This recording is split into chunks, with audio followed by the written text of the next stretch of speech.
So good morning, everybody. Sorry we were late. As you know, this changes every second. Every second this is changing. So again, I do want to thank the men and women that are on the front lines out there, keeping us safe in our community. Can't thank you enough. In the Department of Health and all of our departments, DCYF, DSS, DPW, DGS, they're out there every day still coming to work and keeping government flowing. I also want to thank Town Square Media. The company has 6 radio stations, including 107.7 and 104.5, who are helping us spread the word to keep people safe. Can't thank you enough for doing that. And the good things that are going on in the community, because I got to tell you, you got to smile, you got to continue to move forward, you got to put your best foot forward, and to have companies throughout Albany County and the Capital District that are stepping up and helping us out, helping us do different things and coming up with neat ideas to pitch in, to change the way they do business is not easy, and they're doing it, so I cannot thank you enough. Since yesterday, we're at 142, we're at 166 today. We went up to 166, so there's 566 people under mandatory quarantine, that's 566.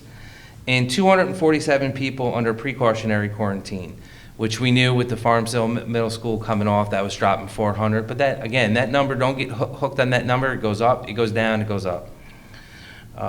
We have 15 individuals now that are hospitalized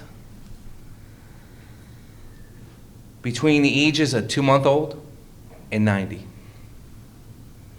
We have 6 adults in ICU and 1 in pediatric ICU. This is affecting us a little bit different than you've seen overseas because it was usually 60 and up. This is hitting a younger population for whatever reason here versus other places, and I cannot tell you why. This virus is affecting individuals in all age groups, and it's vitally important for the public to understand this. We've been telling you to stay home, stay 6 feet apart, wash your hands, cough into your arm, and stay home and self-isolate for good reasons, to slow the spread down, to make sure that we're being good New Yorkers, to make sure we're being good neighbors, and to make sure the hospitals don't get overwhelmed. There's a reason why we've been telling people this. So please practice the guidelines we've discussed, and you can look on our website to see online a bunch of other things that you should be doing. But what's it mean here in Albany County with all the new numbers? Overall, 9% hospitalization rate for those who have been tested positive. And if you look at the, put up the graph, if you can put up the graph for me. Steadily, since this started March 12th to today, you can see the numbers have climbed, correct? And the problem is the testing has pretty much come to a halt other than necessities.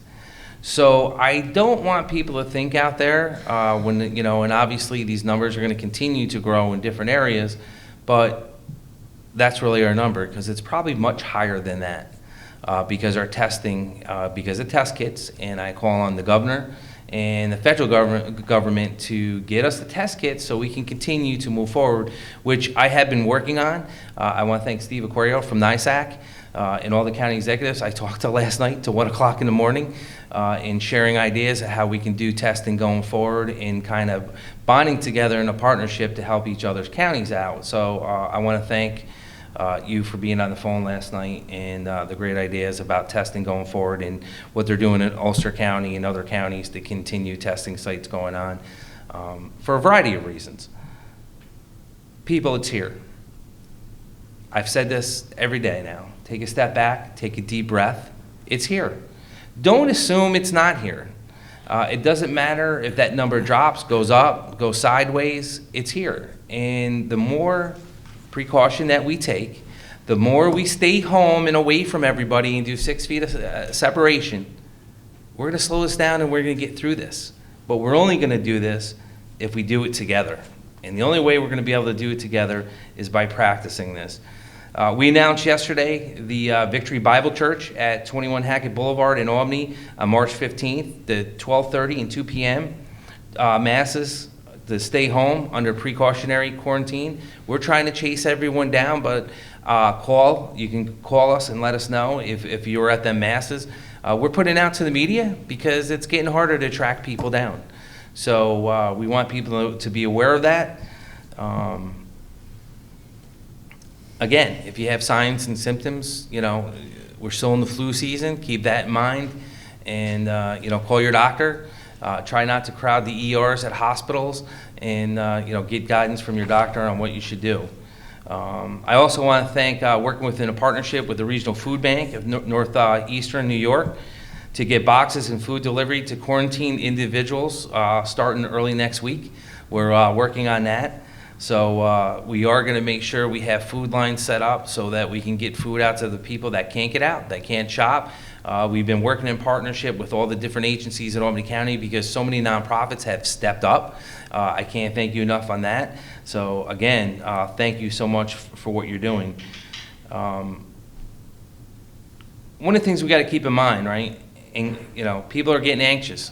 It's out there. People are losing their jobs. Businesses are suffering. Possibly even going under. The jobless claims in New York or in the United States just hit 3.3 million. And about a month ago, I remember talking about the unemployment rate being the lowest in history, and now we're at 3.3 million. So we have to keep that in mind. It's getting harder to get claims because the systems are being overloaded, and we want to make sure that we're working with people to continue to get the money that they need, or if they're having an issue getting money, to get food on their table and help each other out. I also want to remind everyone, and I have Dr. Giordano here to talk a little bit when Dr. Whalen's done, about mental health. And that's why I set that up day 2 into this operation, because again, it's just not emergency workers that need to reach out. It's going to be people in general. And I encourage you to call, and I can't thank Dr. Giordano and his staff for manning these phones from 8 a.m. to 5 p.m., 7 days a week. And the number, again, it's 518-269-6634. 518-269-6634. And listen, don't be afraid to call, pick up the phone, and ask any question, even if you're just having a little anxiety. We're there for you. Also look at our videos online. We're doing different things, arts and crafts for the kids, putting workout videos. You're going to have a video later from Dr. Giordano and his staff about mental health. And if anybody out there has any suggestions, send it to us and we'll get it out there. You got a video and it's appropriate, we'll put it out there on our station to get it out there to the people. I especially want to thank the school districts. We've been working with them. And not only did Gillen School District step up, North Colony, Burnox, Westerlo, and Bethlehem Central School District with all their supplies that they had laying around.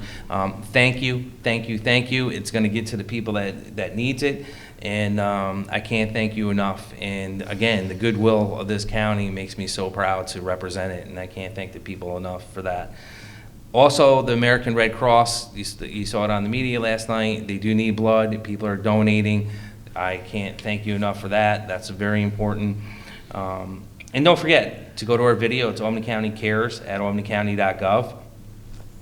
And the New York State hotline, again, I keep putting it out there, 1-888-364-3065. And listen, I just want to remind everyone, it's a new day, it's a new era. Take a deep breath. We're all going to get through this. We're good New Yorkers. And if you look at the capital region, there's about 1 million of us here living in the capital region. And I can't thank my counterparts enough in Rensselaer County, Schenectady especially, Saratoga. We're all working together. And the more we work together and come together as a community, we're going to get through this. So again, I want to thank everyone. And please keep your comments coming into my office if you need anything. We're answering the questions that we can. We're putting the stats out there. Yes, the 166 will change. People will come off of that. The number does stay that because that's how many people we had with the 166.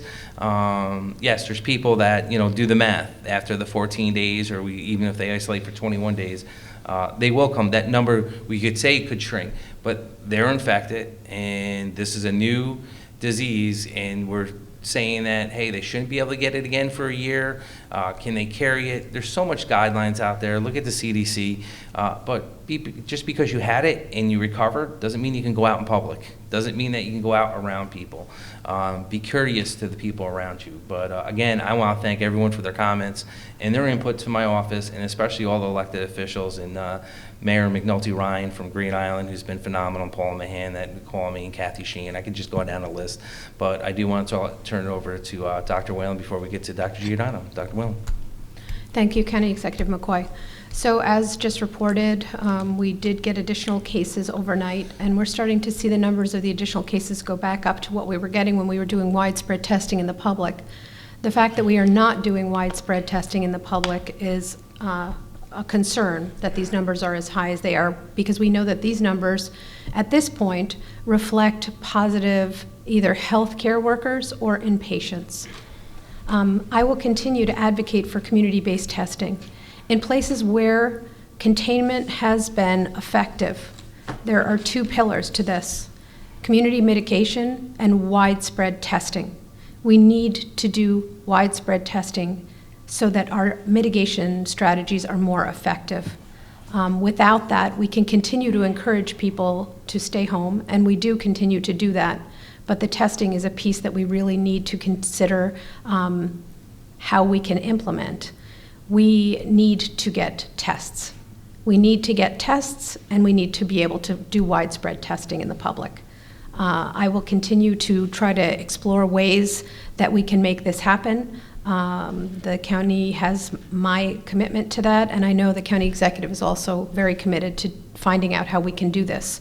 And we are exploring alternatives very actively at the moment, but we need test kits. We are hearing about wide spread age range of individuals that are hospitalized. As the county executive said, the youngest patient is 2 months old and the oldest is 99. So this is occurring across age range. We have patients that are hospitalized in the intensive care unit and patients that have been in the intensive care unit that have stepped down and done better. As of yet, we have had no deaths reported in Albany County. We continue to monitor this data on a daily basis. We continue to work with all community partners to try to stem the spread across all sectors of the community and across all sectors of the county. We appreciate all of your input so that we can continue to educate the public. As I said yesterday, we are looking at what's happening in New York. It is just down the road. We are not far behind. We are not far behind. Our hospitals at this moment, I'm in touch with Albany Medical Center, who is on a call every morning with the local hospitals, and I'm reassured at this point that we still have a good supply of hospital beds, a good supply of available ICU units, and a good supply of available ventilators. But again, when we look to our downstate partners and when we look at how this has rolled out in other areas, we know we may not be in this position for long, and we are actively planning for the surge that we do anticipate. We will continue to do this, and we continue to ask the public to do their part. I think County Executive McCoy started off early in these conferences talking about pick 3 people you love and try to think about how you want to prevent them from contracting COVID-19. And I would echo that, but I would also say that, consider what would happen if someone that you have a close relationship to, who might not do as well clinically as you might, would contract COVID-19. When patients are admitted to the hospital, they are placed under strict infection precautions, which means no visitors, which means they are in the hospital room with the individuals that are responsible for providing care for them. So when you think of those 3 individuals, think about that potential situation that you could be putting them into, and please heed the advice to stay home, to continue to practice hand hygiene, to cover your cough, and to really limit interactions at this point. Thank you. Thank you. Dr. Giordano. Good morning, everybody. Thank you, County Executive McCoy. I'm very grateful for the opportunity to talk with you this morning. As you've been hearing Dr. Whalen and the County Executive talking for many days now about the importance of mental health and emotional well-being, there's a reason for that, because our physical health depends so much on our emotional well-being, and our immune system depends so much on our emotional well-being. So I welcome the opportunity to bring to you a couple of brief messages this morning. One, I want you to know that the Department of Mental Health is operational. We serve about almost 1,000 mentally ill individuals in our clinic, in our jail, in our mobile crisis team, in our community. Our doctors, nurses, nurse practitioners, social workers, support workers, they are coming to work, and they are working on the front lines of the mental health side of this crisis. So I know I speak for the County Executive and for Dr. Whalen when I thank those professionals who are struggling just like everyone else with this, but also serving the residents of this county. In addition, as the County Executive mentioned, we set up a mental health support line, and the number we've given out many times, 518-269-6634. We've had almost 60 people call into this line. We have volunteers and staff members manning it 7 days a week. I would just say that it's a mental health support line, and although we'll handle anything that comes in, we have had to direct a few calls to other sources. We're not medical doctors, we're not health advisors, and we're not a complaint bureau. But we've handled innumerable mental health related concerns, and we will continue to do that. We also have always had a psychiatric crisis line, which I just want to remind you of. The difference is there's a lot of folks, me included, who is anxious and worried, as many of you are. The mental health support line is there for you. But for the folks with mental illness, we have always had a psychiatric emergency line, and we continue to do that. That number is 518-549-6500. So just a shout out to all the folks at the Department of Mental Health who are working so hard. This is unprecedented times. The main, I think, challenge for us from a mental health standpoint is dealing with uncertainty. And we're dealing with prolonged uncertainty. And if you weren't predisposed to have anxiety, worry, or stress before, or if you weren't suffering from mental illness before, I think that, as probably most of you in this room would attest to, the anxiety and the worry is affecting all of us. And so I'm here to offer some other suggestions about what we can do to try to mitigate those things. In a world of uncertainty where we're feeling like we're losing control, the recommendation, and you've heard this from the County Executive and from Dr. Whalen, take control of what you can. And when you can't take control of certain things, then it's about managing your emotions. So let's just talk briefly about both of those things. Taking control of what you can in your everyday life, making plans, developing routines, creating family rituals, sticking to those. There are things every day that we can control, and we should. There's an old adage that it doesn't matter what happens to us in life, it matters how we respond to that. This is our challenge. You can take control of things, and we need to. The managing emotions part is a little bit more difficult, but the intuition and common sense that we all have is what we bring to bear here. There are some basic things that we all have to be reminded of. Exercise heals us emotionally. Exercise, walking, nature hikes, these are things that we can all do now. For so often we've heard people say, you don't have time to do things. Now you have the time to do those things. Exercise is critical. Sleep is critical to the immune system. You've heard that many times, and so is eating. So those three things are very helpful to managing your emotions. I would recommend, however, that you also take advantage of the many self-help opportunities that are out there. I would download a meditation app. I've done it, and I recommend it to my patients and to the people we work with.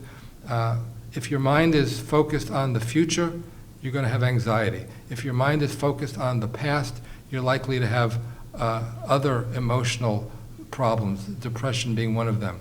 Meditation and the self-help techniques that are out there and available, and everyone should take avail of these, helps people focus on the present moment, take care of what you can, and take care of yourself. All of these things add up to an emotional state that is ready and able to respond.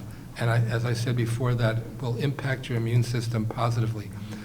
Two other things. There are at least two populations that are going to need extra attention. The elderly is one. We've been working on in Albany County, isolation and the depression that's associated with that. This is now even worse because some people have to be isolated because of quarantine. Reach out to your neighbors, talk to the elderly folks in your family. Make sure that you're working on connecting with them more than ever. I've spoken many times about the ills of social media, and I probably will again when this is all over, but now thank God for social media. And I would encourage all of you to make sure your family's hooked up and those elderly folks that need to be connected, connect with them. The other population that is very challenging from a mental health standpoint is children. And I think it's up to us as adults to model for them the way to react. Reassuring them, helping them feel safe, modeling confidence, answering the questions that they ask. You don't have to elaborate. You don't have to, in court they always tell us, only answer the question that's been asked. Well, I would say that with our children also. Make sure you listen to them, answer their questions, and make them feel safe. Lastly, a recommendation for all of us, and with all due respect to our friends in the media here today, I think we have to pace ourselves, and we have to pace ourselves watching the endless coverage of this. The uncertainty is going to go on for a long time. The stress is going to go on for a long time. You probably only need to check the media maybe once or twice a day instead of watching it all day.